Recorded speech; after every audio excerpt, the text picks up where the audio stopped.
నారా చంద్రబాబు నాయుడు గారు.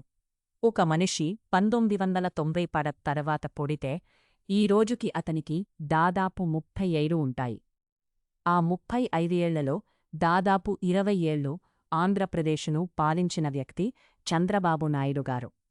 వినడానికి సులువుగా అనిపించినా ఇది చాలా పెద్ద విషయం. దాదాపు 20 ఏళ్లు ముఖ్యమంత్రిగా, మరో 10 ఏళ్లు ప్రతిపక్ష నాయకుడిగా ఉండి 3 దశాబ్దాలకు పైగా రాజకీయాల్లో ఒకే స్థాయిలో నిలవడం మామూలు విషయం కాదు. ఇప్పటికీ రాష్ట్రానికి ఏ కష్టం వచ్చినా అమ్మో ఆయన ఉంటే బెటరేమో అనిపించే నాయకుడు చంద్రబాబు నాయుడు. ఆయన అడ్మినిస్ట్రేషన్కి పెట్టింది పేరు.